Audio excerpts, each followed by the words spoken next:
Hello साथियों, biology में एक कमाल की खोज हो चुकी है जो अपन सबके लिए जानना बहुत ज़रूरी है। एक साइंटिस्ट था जिसका नाम था फ्रांसिस क्रिक। इसका नाम था क्या? फ्रांसिस क्रिक।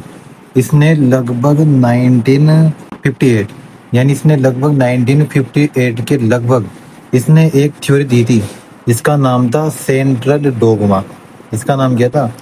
Central dogma. इस सेंट्रल डोगमा के अंदर क्या होता था? सबसे पहले अपनी बॉडी के अंदर होता है डीएनए। डीएनए से इंफॉर्मेशन जाती है आरएनए के पास। आरएनए के से इंफॉर्मेशन जाती है प्रोटीन के पास। और जो ये प्रोटीन बनता है, डीएनए से जो प्रोटीन बन रहा है, पर तो सबसे पहले डीएनए से क्या बनता है? आरएनए। आरएनए से बनता है प्रोटीन। तो डीएनए से आरएनए बनता है, इसको बोलते हैं अपन ट्रांसक्रिप्शन प्रोसेस। और आरएनए से जो प्रोटीन बनता है इसको बोलते हैं अपन ट्रांसलेशन प्रोसेस। ठीक है। और ये सब कुछ होता कहाँ है? ये रही अपनी एक सेल। इस सेल के बीचों बीच होता है न्यूक्लियस। इस न्यूक्लियस के अंदर होता है अपना डीएनए। जेनेटिकल मटेरियल भी बोलते हैं या अनुवांशिक पदार्थ भी बोलते हैं, जो अपने पेरेंट्स से अपन को मिला है। इसका मतलब इस डीएनए के अंदर होता है ट्रांसक्रिप्शन, उससे बनता है आरएनए। आरएनए से आरएनए के अंदर होता है ट्रांसलेशन, उसमें बनता है प्रोटीन। इसका मतलब इस न्यूक्लियस का बहुत ज़्यादा रोल होता है अपने अंदर प्रोटीन बनाने का, जिसकी वजह से अपन जिंदा रह पाते हैं या अपनी बॉडी मेनली जो प्रोटीन की बनी होती है। अब इसके अंदर ट्विस्ट क्या आया?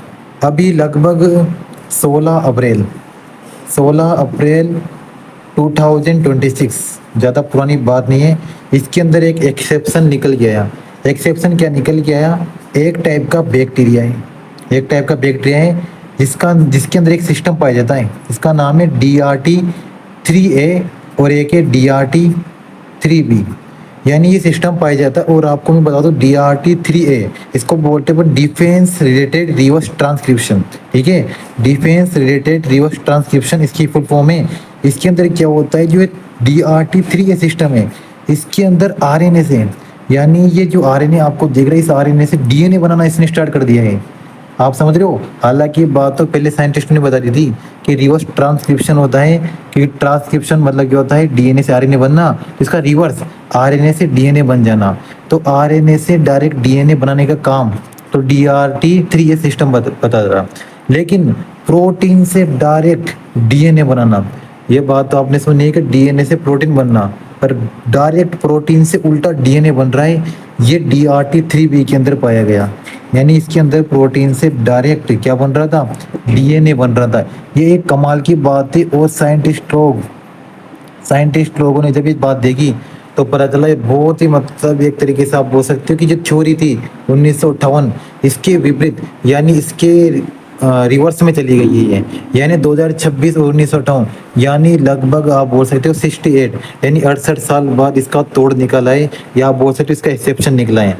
तो एक्सेप्शन वो बैक्टीरिया के अंदर निकला है जिसके अंदर सिस्टम पाया गया है DRT3A और DRT3B। तो 3A में तो क्या होता है? आरएनए से डायरेक्ट डीएनए बनने लग जाता है। और DRT3B के अंदर क्या होता है? प्रोटीन से डायरेक्ट डीएनए बन रहे हैं। पर थ्योरी क्या बोलती थी सेंट्रल डोगमा की, जो फ्रांसिस क्रिक ने दी थी 1958 के अंदर ही, कि डीएनए से पहले आरएनए बनता है, आरएनए से फिर प्रोटीन बनता है, यानी ट्रांसक्रिप्शन होता है फिर ट्रांसलेशन होता है। लेकिन इन साइंटिस्टों ने, ये मैं बता दूं आपको, अमेरिका यूनाइटेड स्टेट की यहाँ पर एक यूनिवर्सिटी है, इसका नाम है सैनफोर्ड, यानी सैनफोर्ड यूनिवर्सिटी ने इसको बताया है। अभी 2026 के अंदर 16 अप्रैल की बात है, उन्होंने बता दिया है कि ऐसा बैक्टीरिया के अंदर एक ऐसा सिस्टम पाया गया है जिसके अंदर डायरेक्ट प्रोटीन से डीएनए बन रहा है। और ये बहुत कमाल की बात है। हो सकता है आने वाली एनसीईआरटी बुक्स में अगले साल ये आपको देखने को मिल जाएगा। और इस पर बहुत अच्छी रिसर्च हुई है। इससे अपन को पता चला है कि बायोलॉजी एक फिक्स नहीं है। बायोलॉजी मतलब एक अनलिमिटेड सब्जेक्ट है। मतलब इसमें आप खुद भी खोज कर सकते हो और नई नई चीज़ें आपको इसमें देखने को मिलेगी आने वाले टाइम पर। ठीक है, तो ये था पूरा DRT सिस्टम, यानी जो प्रोटीन से कैसे डीएनए बन रहा है। अब ये बात अपन को 2026 में पता लग चुकी है। ठीक है, तो मिलते हैं दोस्तों जल्दी ऐसी और नई इन्फॉर्मेशन के साथ।